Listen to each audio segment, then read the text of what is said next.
Welcome, welcome, welcome. Welcome to the Final Boss Podcast. I'm your host, Turbo the CEO. My guest tonight, Big Mike, the Sensei. Tonight, episode number 67. I'm going to dive into a topic that's very difficult to talk about, but we're going to get into it. But before we do that, I got a few admin notes. First admin note, please, smarts, like, share, subscribe, send us some stars on all platforms. We greatly appreciate it. We're here for you guys. We do this for you. Second, merch is here. Look out for those commercials because they're coming. I have some orders that went out. Customers received the product and they're sending me the pictures. I can't wait to get the pictures so I can share with you guys. Great quality material. Listen, it's a merch takeover and it's coming. Get the merch at www.thefinalbosspodcast.com. One word. T-shirts, hoodies, hats. We got journals, keychains, dog tag. We have a gamut of stuff out there just for you to support the movement and be a part of the Final Boss. Like I said before, episode 67. And before we get started, I always like to start with my brass tacks of the evening. Tonight's brass tacks comes from, hold on, I'm gonna pull it up. Tonight's brass tacks comes from C. Joy Bell. C. Joy Bell. And here it is. There's no such thing as a broken family. Family is family and is not determined by marriage certificates, divorce papers, and adoption documents. Families are made in the heart. The only time family becomes null is when those ties in the heart are cut. If you cut those ties, those people are not your family. If you make those ties, those people are your family. And if you hate those ties, those people will still be your family because whatever you hate will always be with you. And that is our brass tacks tonight by C. Joy Bell. You know, speaking of hate, a lot of people are running around living rent free in other people's minds. You're not living rent free in my mind. Trust me, I don't have that, man. But you would be amazed at how many people have others who are living rent free in their head. It's crazy, crazy, crazy, crazy. So, as you know, this is the Final Boss, and to everyone out there who are joining us tonight for our special guest episode, which happens every Thursday at 9 p.m. Every Thursday at 9 p.m., we have a special guest. Sunday is an individual show that I host by myself. On Tuesdays, I have my permanent guest, the Sensei, every Tuesday. I'm by myself on Sunday. On Tuesday, the Sensei, and Thursday, the special guest. He's here tonight as a special guest because we got to finish. We're working on a crazy topic. So this is part two. We was like, let's extend this to the next day. And we have to keep extending it. We will, because this is what we do. We have these conversations about and they're the most difficult of conversations. We talk about and try to tackle life's challenges head on. And today, we're diving into the topic that affects millions. Divorce in America, order number 66, part 2. Y'all like that? Y'all like that title, don't you? so let's get started, man. Let's kick it off with some myth-busting people when they hear divorce and immediately think worst case scenario. Immediately. But Big Mike, what's real? What's up with Hollywood, man? What's going on? So, again, like you said, I don't usually show up on Thursdays, but this topic is so large Mm-hmm. in our society, and we don't pay enough attention to it. And the deal is that this: if I take the curtain away and I lay it all out in front of you, then you can make sense of this mess. But who does that? Nobody's out there taking the curtain away to show you what the reality is behind the myth. So we're going to talk about some things here today, which we're going to reverse, or at least shed some light on some of the myths that are out there. And because this is a hard subject, this is not a pleasant subject. This is one of those ones that, well, if it hits you, oh boy, does it hit you. Right. And so you need to be ready for if this hits you. Mm-hmm. What do? How do you survive it? Right. You get through this and come out on the other side still intact or semi-intact. At least you're not totally 100% broken. Mm-hmm. So the reason I say that is because the first myth is divorce ruins your life. And you have to think about that hard. In the moment when it's happening to you, you think absolutely yes. Correct. This worst thing to ever happen to me. I have no hope. I can't even go on. And remember this. I don't care what happens to you as a person. It has happened to someone else. It has happened to not just one other person, but hundreds and thousands of other people. So in reality, no matter how hopeless it seems, you are not alone. Remember this. You are not the first person to go through this. You're not the last person to go through this. So number one, remember, you are not alone. No matter how hopeless it might seem, no matter how much you just want to give up and just call it quits and throw in the towel, you're not alone.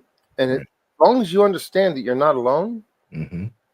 you can survive because you Absolutely. have somebody else who's been through it already Mm-hmm. who can guide you through the process. Correct. So you can come out on the other side.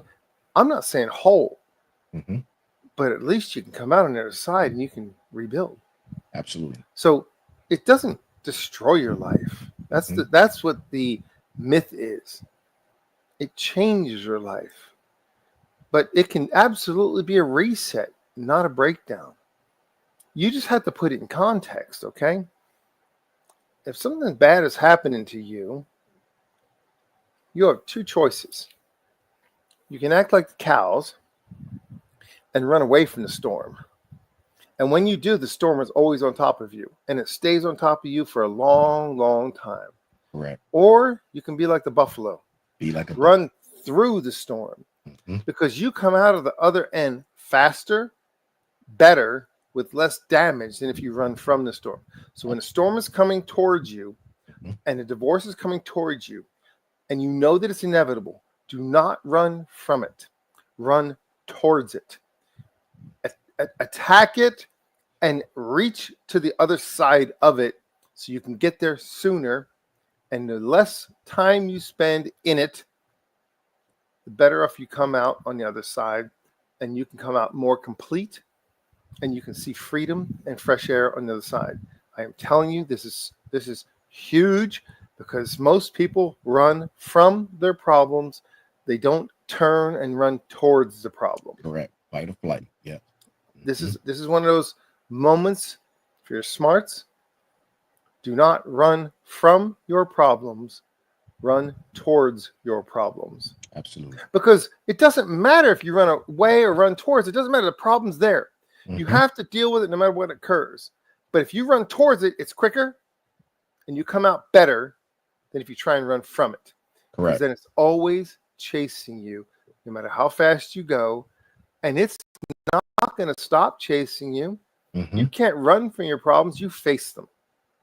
So that's your number one to understand about this entire process, this thing that is painful and it hurts and it's difficult.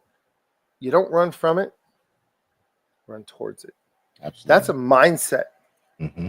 If you can establish that mindset, You have success has already started. Right. You planted the seed for success. Mm-hmm. Myth number 2. The courts always favor the women. Now, I'm not man versus woman. It's a bad situation. Let's try not to die. Look, it's not who favors the woman.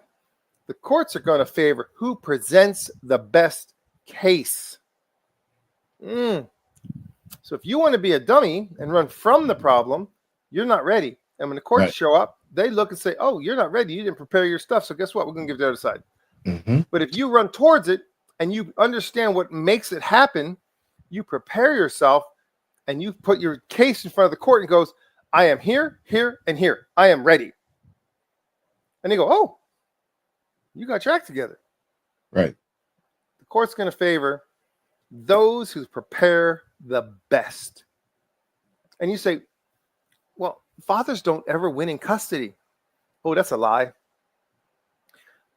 Fathers don't win in custody most of the time because they don't prepare most of the time.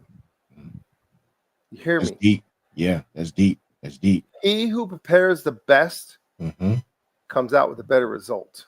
Absolutely. Okay. Do you wait for war to occur to get ready for it, or do you prepare for war in a time of peace? You prepare for war in a time of peace. So when war comes, it's just muscle memory. Yes, sir. So the next myth is a real big myth. Mm-hmm. If you think as you're going to get married, you don't think as a young person or even somebody getting married for the second or third time that I'm never going to divorce. Okay. You know what the statistics are for people who have that kind of persistence and longevity? Not so much anymore. So, myth number 3. If you do a prenup, you don't trust your partner. Actually, let's put that in context. Okay. When you get in your car and you put your seatbelt on, are you saying I'm getting in a crash today? Or are you saying if I get in a crash today, I don't want to die? I'm prepared. Right. I'm prepared. Because guess what? Life happens. It just does. So the only thing you can do in this life is prepare for the worst and hope for the best. Right. So sometimes it's a wise move with a prenup to lay things out in advance and go, hey, if the shit does hit the fan, we already have a framework that says we're going to do these things. It doesn't have to benefit one or the other. It can just say, this is what we're going to do. Right. We're going to act like civilized adults. And what does that prenup allow you to do? It holds you both to the agreement you made when you were in a sane state of mind. Because the thing is, remember me now, if you do a prenup, you tend to be more in a sane, calm state of mind. Right. After the fact, you're not sane. You're not in a good state of mind. You're emotionally a mess. Emotionally charged. To have something which holds you and binds you to a contract that says, when I was in a sane state of mind, this is what I agreed upon. Because when you're crazy and you lost your damn mind, is not the time for you to make decisions about what's happening the rest of your life. Correct. So that's super important to remember that prenup is not a bad thing. It just says, if something happens, God forbid, I'm going to treat it like car insurance. It's legalized gambling. I hope nothing happens, but if it does, I'm ready. I'm ready. Right? Yes, sir. I'd rather drive my car around knowing I have insurance than driving around saying I don't have insurance. Uh-oh. Now I'm nervous all the time. I don't want to be nervous all the time. I just want to live my life. Right. The next myth. The kids will be okay no matter what. Well, okay, that's fine. Kids adapt. They can survive, but define okay. Right. Define that. I mean, look, divorce is not nice. It's not friendly. It's not good for anybody. The problem is when there's children involved and there's emotion involved, the children become weaponized. They become pawns in a bigger game. Right. When that happens, you don't think those pawns pay the price for the sacrifice? I'm going to shift this pawn over here. Take that pawn. You don't think they know that what's going down is that they have no choice in the matter and they're being sacrificed? Mm. So don't think that kind of has a long-term bearing on your kid's health. Absolutely. And don't get me wrong. Mm. I was raised like feral wolves, okay? Mm-hmm. Throw me out in the morning when the sun comes up and I don't come home till the street lights come on. Okay? I was a feral animal. And I get that no matter what happens, Wait, Mike, suck it up and survive. Mike. What? Hold up, man. Hold up. What? Feral What? animal. Oh, yeah. Flag on the play, Mike. Flag on the play, man. Feral animal. That's crazy. And you ask anybody in my generation that was raised up and says, hey, when it was time to get up in the morning, did you leave the house and did you dare come home before the sun went down? You went, oh, hell no. Right. Did you ever walk in the house in the middle of the day? Oh, hell no. Right. Why is that? Because the first thing happened, what the hell are you doing here? Absolutely. Absolutely. So you see what I'm getting at, right? Yes, sir. All right. And when your name is called first name, middle name, last name, or first name, middle name, oh, good Lord. Oh, boy. Yeah. That didn't mean if you were going to get your butt beat.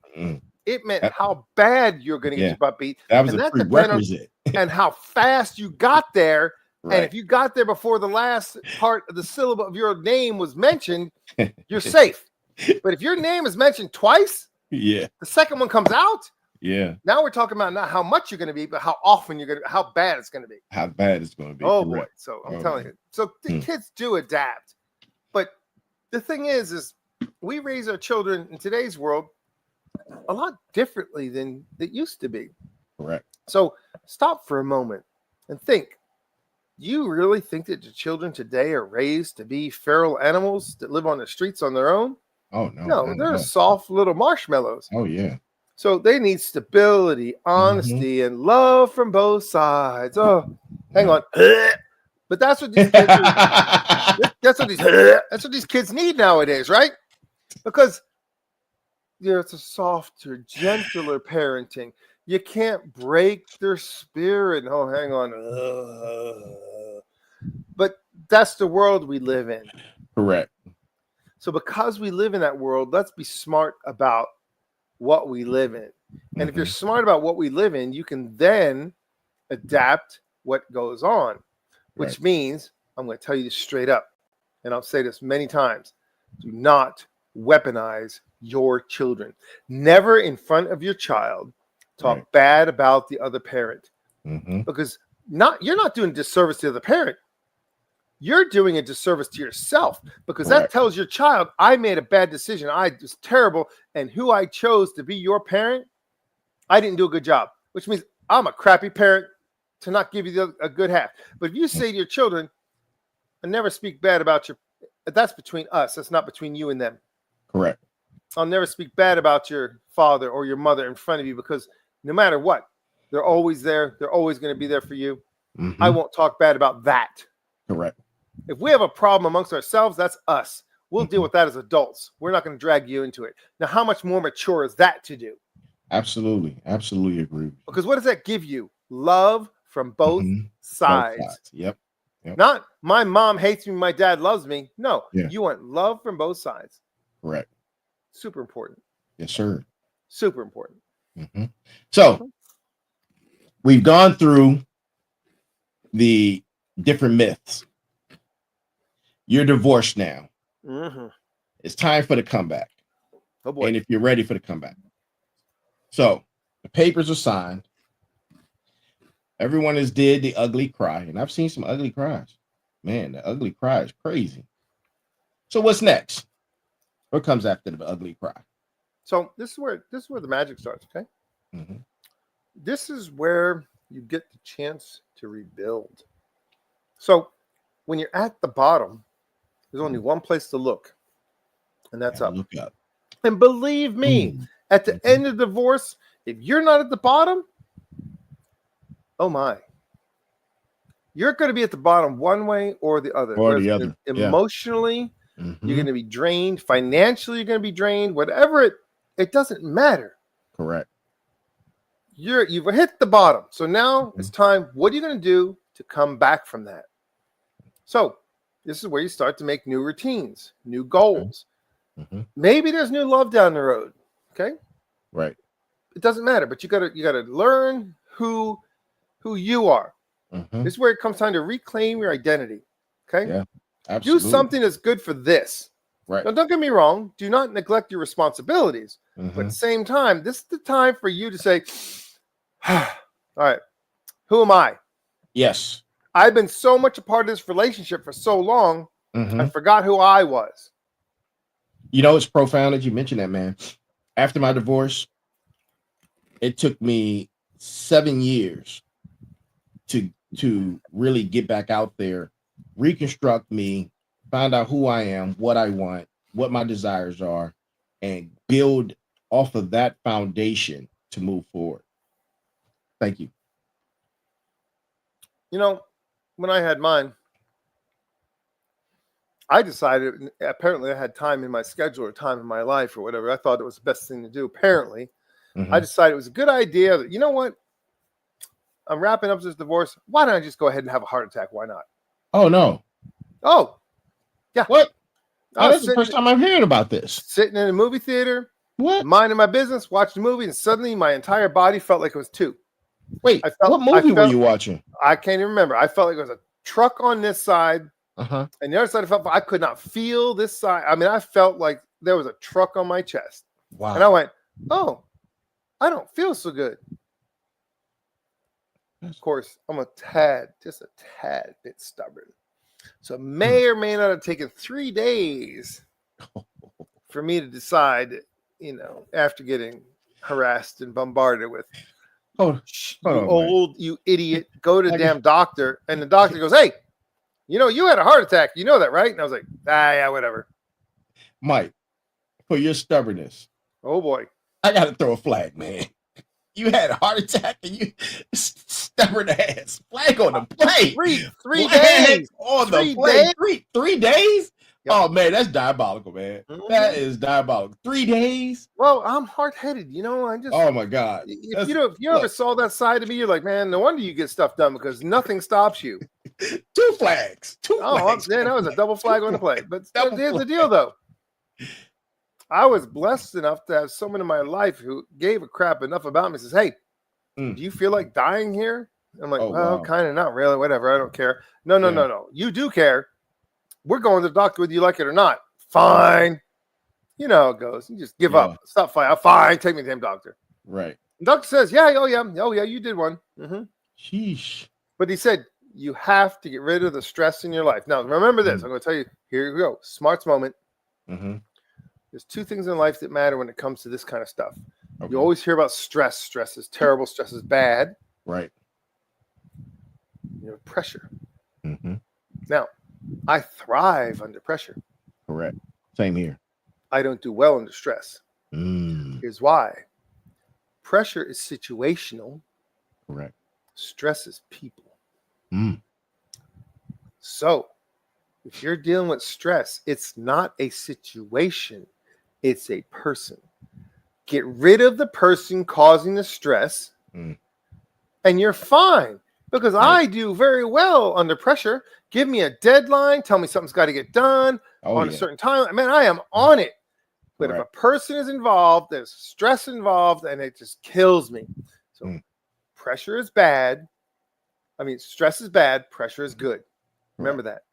Yes, sir. So getting back to the subject, you're starting your balance. You're starting to rebuild. Start some new routines, some new goals. Go for a walk every day. Go to the gym. Do whatever you got to do. Do something that puts something back into your bucket is empty, okay? Your spirit is empty. Put something back in the empty bucket. Right. We tend to have like 5 buckets in our life. Absolutely. Phil, if you have nothing in one bucket, you better have enough in the others to compensate. If you have nothing in 2 buckets, now we get a problem. You're out of balance. So what I'm saying is start your new routine. Do new goals. Maybe there's love down the road. Careful about that one. Slow down. Slow your roll. Slow your roll. Read my lips. I'm slow your roll. Slow your roll. But you got to reclaim your identity. Why would you ever fall back in love before you even know who you are? You follow me, right? Absolutely. You hear these people have 3 and 4 and 5 divorces. Why? They never took time to figure out who they were before they went to the next relationship. Stop that. Don't do that. You have to learn who you are before you can go into your next relationship. You have to find out What did I do right? What did I do wrong? What can I Yep. do better? I'm a better person now. Mhm. I'm a wiser person now before you get into your next relationship. Correct. Smart. Listen up. Self-assessment Oh, analysis is uh-huh. key. Mhm. Absolutely. Absolutely. Mhm. Now, take a class, hit the gym, travel. Go somewhere that because you were in that relationship you didn't do. Do something that's good for your soul. Hell, for God's sake, learn how to cook. That's a good one. Because you know what? The fundamental parts of your brain that are enhanced when you know how to cook the most basic meal Mhm. is huge because you are now providing for yourself in the most basic way. And if you can provide food, which is one of my number ones, Right. for yourself, I can take something which is nothing and turn it into a meal. Alchemy. Mentally, you know what that does Mhm. for you as resilience as a human being? Absolutely. Oh my God. Yeah. You're not going to feel lonely because you can make something, right? Right. Now you feel empowered. Now, Mhm. see, now we're talking some strength. Absolutely. Make yourself strong before you go to another relationship. Don't just go from one to the other because you're afraid, you're alone, you're scared. You think that's a good place to be when you're going to a relationship where you want to be the best of who you are when you go there weak and tired and you have nothing to give because all you're broken? Sorry, that's not the way to fly. It's not the way to fly. Absolutely. Speaking of flying, the concept is like a phoenix moment. Mhm. You just don't recover, you rise. You rise to the occasion. But it's not automatic. You got to put in work in. You got to show up for you. Listen, you have to show up for you. You know, a lot of our listeners out there, I'm quite sure they've gone through a divorce. I've gone through a divorce. You've gone through a divorce. I wonder what some of their thoughts are and questions. And if you guys have questions on this topic, send us an email at info@thefinalbosspodcast.com or shoot it in the chat. We read our chats on all platforms. So if you have any questions, just drop them. We're here to answer them, and we're here for you. So And tell me if something I guess might sound like something that would be that you might hear. I started my own business after divorce at 43. mhm, Talk about inspiration, what that is, right? I absolutely. became a better dad. Mhm. Whoa. Instead of me just grinding every day and not being there in the moment, divorce can force you to be there in the moment. You don't have as many moments as you think you have. So, therefore, when you do get your moments, what are you going to do? You take advantage of those moments. You can be more present in the moment. So therefore, you become a better dad to your children. It's sad to say this, but sometimes it takes something as harsh as divorce to bring out the best of people. Correct. You smile more. You're gonna hear. Mhm. You might hear something like that. Yeah. I mean, oh my God, tell me what that's like. You smile more. Does that mean you're not hating your life as much, and you finally decided that you can't blame everything on you on the other person? Because watch this. Once it gets raw, once it gets real, can you blame everything on the other person? You got to take some responsibility too. Oh, you Now, definitely have to take if you want to accountability. be a POS, blame Yeah. the other person. But if you Right. want to be a real adult human, you say, you know what, I had as much to do as they did, Mm-hmm. and because I recognize that I had a piece of this, and I want to be better. You try to be better for your children. Come Right. on now, show them that even if you're not together as a couple, you're Mhm. now. If you don't weaponize your children, you could actually become better parents. Absolutely. But you have to remember, even though you might be divorced, you might not be together because we're talking about after the divorce happens. Mm-hmm. Learn to communicate because that's what it takes. You have to be a unified front. You cannot have your children say, Mom said no, Dad said yes.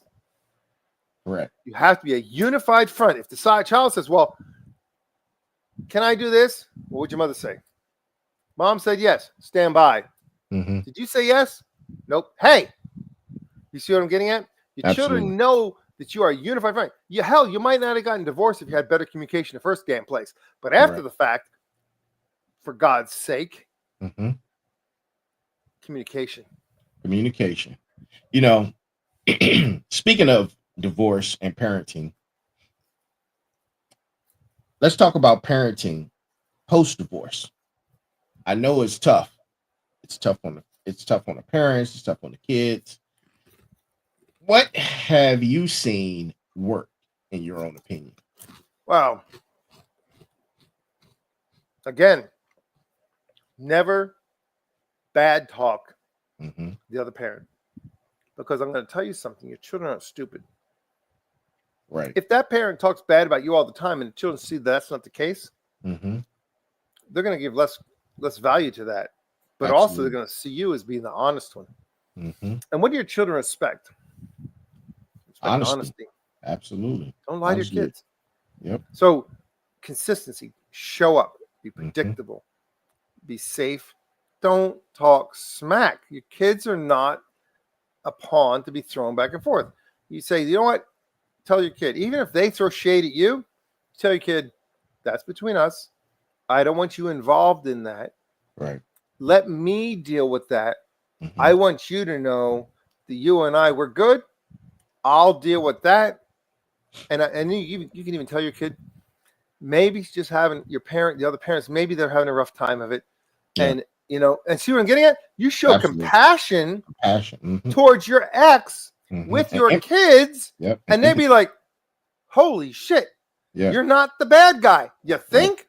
See, does a bad guy show compassion? No. So don't let them be the battlefield. Right. If you have to co-parent, then you need to figure it out. It's called FITFO for a reason. You know what FITFO stands for? I know you're going to tell us. Figure it the F out. Yeah. Figure it out. Figure it out. Do not sit there and blame. But he who slings mud loses ground. If you're going to talk smack about somebody so bad, you don't think that it's going to look like all you are is a smack talker? And I don't care how much you say is true. It doesn't matter. Right. The fact that you're talking smack, you lose ground. Because if you're slinging mud, where's it come from? Under your own damn feet. Yep. So stop slinging mud. And if they're slinging mud at you, you know what? Be the bigger, better person. And go, that might be said, but that's not who I am. Right. I'm not that, and I'm not going to do that. And I'm not going to engage in that. Because you, as you tell your children, matter more to me than any disagreement I have with your parent, your other parent, your mother, your father. You mean more to me than that. So therefore, if they're going to do it, that's on them. That's not on you. Guess what? You and I are still good. We good? We're good. Okay. But don't forget, you still have to parent. Correct. You are never your child's friend. You are the parent. Now, when the child is on their own, making their own money, paying their own way, paying their own bills, then you can become their friend. But you cannot be your child's friend when they're under your roof. Absolutely. Because then you don't raise a child. You raise a terrorist. Oh, boy. Wait. Hold up. Who's getting the flag out? Throwing a white flag. That's a white flag. That's a white That's a white flag of surrender. Raising terrorists, man. Jeez. Because that's what they do. Because the children learn I can use one parent against the other. Oh, man. I'm throwing a white flag on that one, Mike. Oh, boy. Yeah. Oh, boy. That's crazy. Right? That's great. Yeah. Is adulting easy? No, not at all. Is there a manual for this crap? It sure isn't, man. But if you can learn that I'm a parent first, and my child needs to be able to be an adult and look and know what a good parent is, then I'm going to be that example. In the military, they teach us lead by example. Do not expect anybody to blindly follow you. Expect them to follow the example that you lead. If I lead by a good example, then they're going to follow my good example. If I lead by a bad example, what do you think they're going to do? Bad example, they're going to follow it. Absolutely. I mean, it's just straight up. Yeah. Straight Now, up. you know, that's real adulting right there, man. Oh boy. And who You likes know. to do that when you divorce? Because guess Right. what you didn't do? You didn't adult prior to the divorce. Read my lips. You did not adult prior to the divorce. Now, there are cases. There's always this exception, that exception. Don't get me wrong, I don't care about exceptions. I'm talking about generally. Because the deal is, in my generation, you were not even remotely allowed to think about a divorce until after your children were already raised as adults. You hear me now? In my generation, you raised your children together. In my generation, I didn't give a damn what it took. You made it work. Both of you shut up, suck it up, raise your kids. When your children are adults and they're out on their own, making their own money, paying their own way, and you feel like divorcing, fine. Not until then. That was my generation. But apparently it's a kinder, gentler, softer time, and we do it now because my feelings are hurt and I feel this and I feel that. And, you know, the husband's out working all day, doesn't pay attention to the wife, so therefore she goes to get more attention somewhere else. Right. Or whatever, or intimacy becomes monetized. Those are the things that causes this to fall apart. If you step up, shut up, and adult up, at least if it does happen, you're smart enough as adults to come together and have a game plan and say, we're going to do it this way. Right. You don't just go in there and destroy everything. You don't go in there and nuke the family just because it's fun. Right. You didn't. You know what? If you got together and created a family in the first place, something was good. So why are you destroying it just because you're mad? Right. Get over yourself. Yep. Now that's just me on my soapbox. Sorry. No worries. But you know, as you just stated, man, you're absolutely correct. It's not just about showing up, especially showing up when it's easy. That's the easy work. But doing the work when it's awkward, emotional, or messy, or like the Final Boss podcast, difficult. You got to be there. You signed up for it. It's a contract. You have to be there. You have to be there. And it's hard because nobody said this is easy. And there's no manual that says do it this way. Yep. You'll typically look at how your parents were. And if they were fine. If they weren't, then they weren't. So it's really tough to look at this and say, what's my game plan? Right. If you don't know your game plan because you never were given one, then what are you going to do? So it's hard. There's no manual for this. Right. But what you can potentially do is look for some help. People have been through this before and came out on the other side. How did you do it? How did you survive? What worked for you in this situation? Talk to people who have been through it before, because you sure as hell aren't going to do it on your own. You're just not. So question for you. Yeah. Speaking of help, in your opinion, what needs to change? And before you answer, let's flip it. If you could change you, the sensei, if you could change the divorce system in America, what would you fix? Well, that's such a difficult thing because and I got my flash. There's no guidance. And I think more guidance of, what can you expect in this, and lay it out. And before you jump into it emotionally, no, this is what it's going to cost. This is what it's going to take. Here's the pros. Here's the cons. And some kind of freaking roadmap, for God's sake, would just, make it so that it's not such a, I don't know, and I'm trying to figure it out as I go. Right. If I can have some kind of help that says, hey, this is what you expect to happen, and here's a sequence of events. Well, shit, at least I know what I'm up against. So something would help, maybe normalize things, make it so that it's not so last minute in court. By the way, surprise, tag, you're it. Yeah. Make it so that more resources are available. Something to give you a hand, because most people have never been through this before, and therefore they don't know what to expect. So that would help tremendously. Less drama, right? More mediation, less mudslinging, less crap throwing, less I attack you just because I can. A little more adulting here would help. And because the problem is that most people don't even know how to become adults until they reach their 30s, 40s, 50s, because they don't even know how to adult then. So, Correct. a little more adulting, a little less child action would be really good. I think that would help a Mhm. lot. Yeah. Just saying. Yeah. Less drama. I agree with that, Oh man. my God. Definitely. Yeah. And you know, there's a factor that we always talk about. And I think we've talked about it almost on every episode. Emotional intelligence. Oh, Emotional intelligence. mm-hmm. Yeah. Emotional intelligence is key. You gotta keep cool. I think so many divorces, in my opinion, go in a hostile and volatile direction is because of the lack of emotional intelligence. Right. Because Yeah, nobody taught them how to be emotionally intelligent. So therefore they don't correct. know how to, and they're Hmm. trying to wing it. Correct. Look, you got a lot of stuff you're gonna have to deal with, right? Hmm. Financial basis. My God. Yeah, You need to know how what's your legal rights, what's your by state, what's your financial, your budgeting responsibilities, yeah. post-divorce planning, how emotionally, my God, what are you going to do? Hmm. Healing, how are you going to heal? There's so many components of this that are so like, I'm this first time through this, don't know what I'm going to do.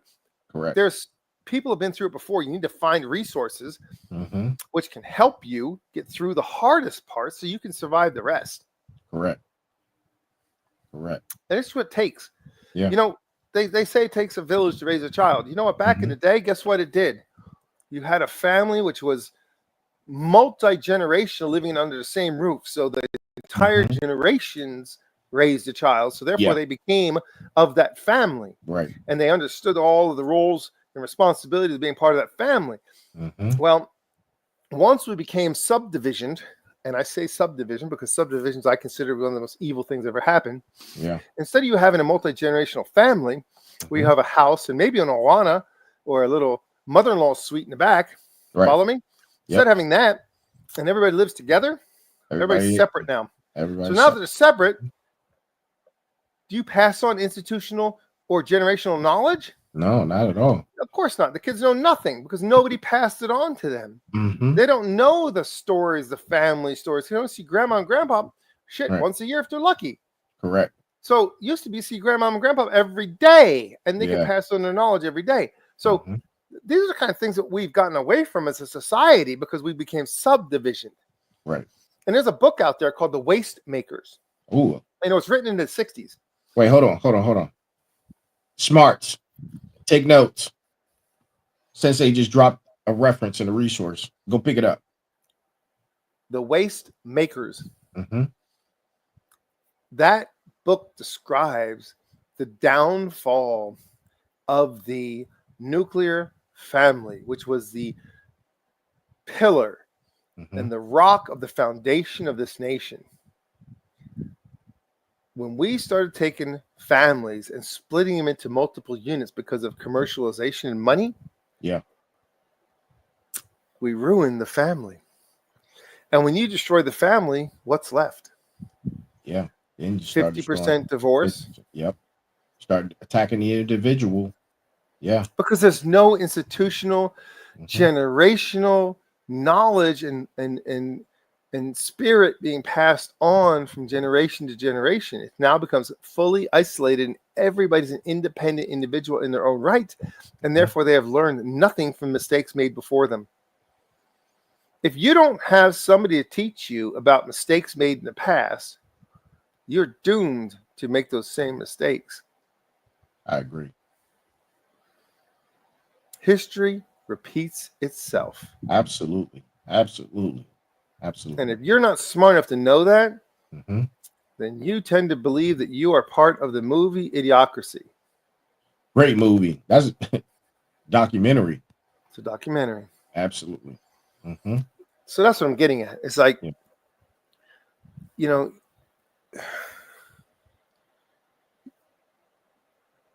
You know? you ask, can you ever feel whole again after all this mess that goes on? Oh, no, you don't. Maybe Part of your eventually. life, Yeah. part of your life is taken from you. Absolutely. Yep. And depending on what side of the equation you're on, Hmm. if you're the one who talks bad about the other parent, I want you to understand something. When your children become adults, they're going to have their own mind. and they're going to see that. And do you think it bodes well for you that you were the one slinging mud? Do you think your children as adults are going to respect you as a parent? Right. They're going to be like, why'd you do that? Yeah. That's why you want to always take the higher ground, even though it's painful, it's difficult, it's a lonely journey. Because no matter what, you're going to lead your children by example. And if they don't see the example today, one day they may see the example and say, I would never talk bad about your parent, your other parent, in front of you. Right. And the children are going to recognize that. And guess what's going to happen? Either A, they drank the purple water, they're lost forever, and genetically, they belong with the tadpoles. Wow. Or B, they're intelligent enough to go, you know what? You did take the high road. You did look out after us. You didn't drop and sling mud. I respect you. Would I rather have my child's respect when they're adult, or they're all in admiration when their best friend is their child? I don't care about being a child's friend. I'd rather have the admiration and respect when they become adults, saying, you know what? You did the right thing. Right. Yeah, you think? Yeah. You led by example. That's huge. Super huge. You know, as we talked about a lot of different topics and aspects when it comes to divorce. Imagine if the system that is creating the divorce actually helped people heal. And not just so instead of making it easy, to divorce, make it harder and give you tools you need to heal. Absolutely. Oh, wait a minute. Now you just got done. You just took a whole segment of the law and lawyers' fees out of the equation. My God. You got rid of all the divorce attorneys because there was very few, because we, instead of just throwing a divorce or marriage away, you end up learning how to fix it. Wait a minute. You're not allowed to make sense. You need to stop right now, because how dare you make sense? Right. I'm not supposed to make sense. No, that's evil. That's evil. You are not allowed to make sense. I'm not allowed to make sense. Flag yourself on that play. Yellow flag. Yield. This is the yield flag. Go straight You're not up. supposed to make sense. The resources should be there tenfold on how to repair it, and it should make it difficult to have it. Right now, it's the opposite. Right. There's nothing there to help you heal. Correct. Everything to make it easy to get a divorce. Absolutely. That means our system is broken. I didn't say that, but I said that. Here's to the broken system. Yes, sir. And how do you fix that? You know, that's whoa. That's above my pay grade. And I'm a smart dude, but man, that's above my pay grade. Well, listen. That's final boss mode. That is. It's final boss mode activated. And what you do next, you come up with a post-divorce survival kit.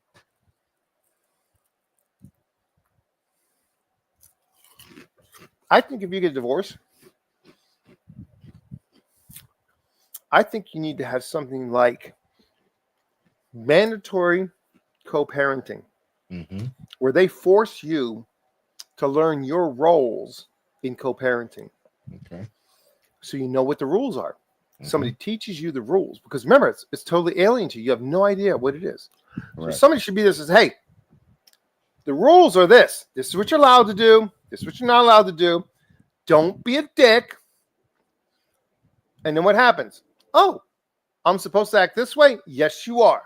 So I believe prior to a divorce being even allowed to happen, if children are involved, you need to go to mandatory co-parenting education. You need to know how to co-parent, because unless somebody teaches you, you're going to make a mess of it because you don't know what the hell you're doing. Right. You got to have better access to free legal resources, because guess what happens during divorce? It's awful damn expensive.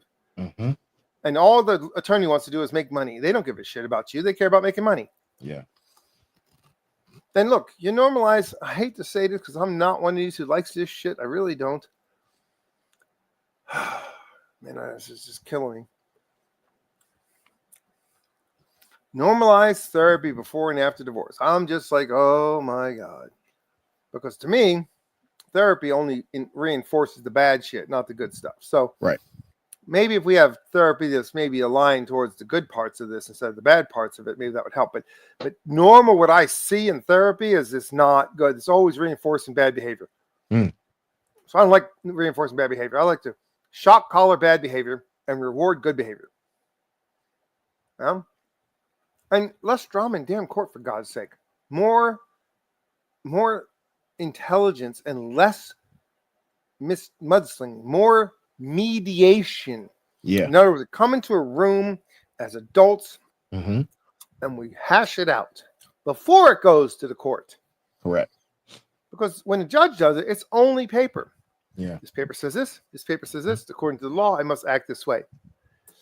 Less of that. More, let's talk it out. What are our problems we have?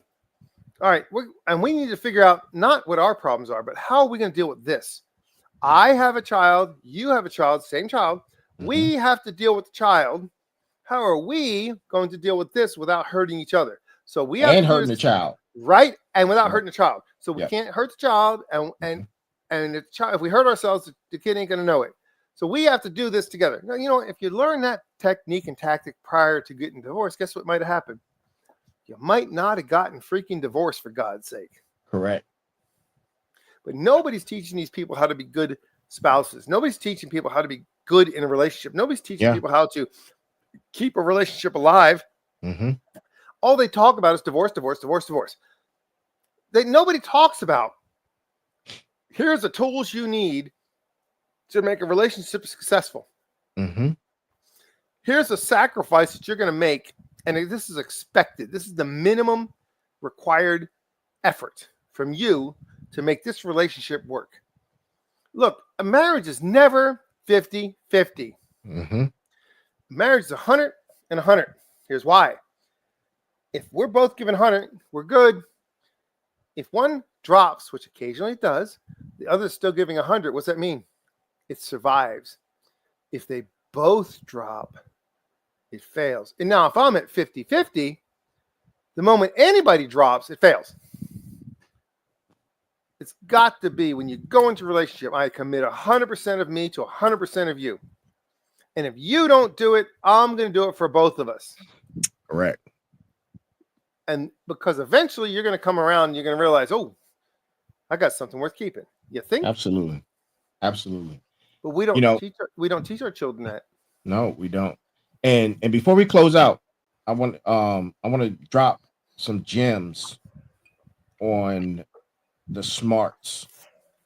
And this information is on divorce from 2012 to 2022. And according to the census, this information is coming from census. Washington, D.C., Colorado, and Nebraska had among the nation's highest marriage rates at 24%, 20%, and 20.8%, respectively. These rates, however, do not significantly differ from each other. Puerto Rico had the lowest marriage percentage at 6% and among the lowest divorce, which would make sense, at 5%. New Mexico had the lowest marriage rate at 12%. Arkansas and Wyoming had among the highest divorce rates at 11.9% and 11% respectively. Vermont had a divorce rate of 4.6, among the lowest in the nation. These components are for you guys to add to the conversation, and some notes. Just dropping a little bit of statistics, But what Sensei was just speaking on and what he just said is gold. It is gold, like gold. And the old saying of this, Yeah. women are here to either make the man or break the man. Mhm. Because typically, let's be honest about this. Men, their general role in the society is we are providers and protectors. Therefore, we provide and protect for our family, which Right. your family is your wife and your children. Mhm. Everybody else is relatives. Okay. The women, even if they're out in the workforce, it doesn't matter. You're there to either make the man or break the man. The man's job is to provide and protect. If you supplement that, fine, you're helping provide and protect, but guess whose job it is? It's the man's job to provide and protect because that's what they're intentionally designed to do, and they're wired that way. So a woman can either make the man or break the man. Right. And women are supposed to be more emotionally intelligent than if they know that to be the case, and they know their role is to make the man or break the man, it's upon them to take the responsibility to step up their game and say, I am here to do this. I am emotionally mature enough to do this. And I'm going to either make my man or break my man. And I choose what it's going to be. Because the man is going to do what? He's going to track a path and he's not going to deviate. The only time a man deviates when he's given a reason to deviate. Right. If he's not given a reason to deviate, a man does not deviate. We're wired that way. Sorry. Accept it. There's always exceptions to the rule. But remember this. Men are wired to protect, provide, and defend. A woman is wired to nurture and maintain the family element. So therefore, it's the woman's responsibility to understand that and know her role in the family to keep the family together. And if things aren't going the way you want them to go have a private conversation and deal with it. But you know what, Mike? Those are foundationary things for relationships. But if they weren't shown that, they don't know it. They don't know it. They don't know it. They don't know it. It's key. Yes. I think you have to go to classes before you get married. I think that the people who have gone through marriage classes before they get married tend to stay together longer than those who have not. It should be hard to get married and should be even harder to get divorced because I believe that you should be forced to make it work because it ends up in the long run, statistically, those who get divorced realize the first marriage is probably the best marriage. Even though they didn't like to admit it, down the road they go, Mom, my second and third and fourth marriage was nowhere near as good as my first marriage. So what does that mean? Get the first marriage, make it work, because if you know what it makes to be married and you want to be married, you have something worth fighting for. So therefore, make it work. The grass is only green where you water. If the grass is greener on the other side, that means you're looking over there. Stop it and look at home, water your own grass, weed your own garden, take care of your own business, and suddenly you have a beautiful green lawn that everybody else is envious of because why? You took care of your own business first and didn't look at your neighbor's yard and water their yard while they're not looking. Absolutely. And for anyone out there wondering, listen, you will feel whole again. Ask yourself that. Will you ever feel whole again? The answer is yes, you will. And guess what? It starts today. It starts today. And that's our show. That's our show. Continue to like, share, subscribe, send stars. Check out the merch at www.thefinalbosspodcast.com. Stay balanced. Stay equal. Stay smart. That's our show for tonight. The final thing I have to say is this. Yeah, I was going to ask you. Be the best version that you can be. If you're not good today, make yourself better tomorrow until you become the best version you are possible that's possible for you. Be the best you can be, and you'll be the best for your children and everybody around you. Lead by example, be the best you can be, and everything else that's good is going to follow that. That's all I got today. Hey, I was getting the flag ready. I was like, what's about to happen? What's about to happen? It's on standby. But that's our show tonight, people. Thank you for joining us. We appreciate each and every last one of you. You can check us out again on Sunday on my show on Sunday. The Sensei comes back every Tuesday, and look out every Thursday for our special guest. That concludes our Order 66, Divorce in America conversation. There was part 2. Go check out part 1, which was our last episode, which was episode 66. That occurred on Tuesday. Go check that episode out and then finish out the conversation with this episode. We thank you for all of your support. We love you. Have a great weekend. Have a great week. Good night. Salute.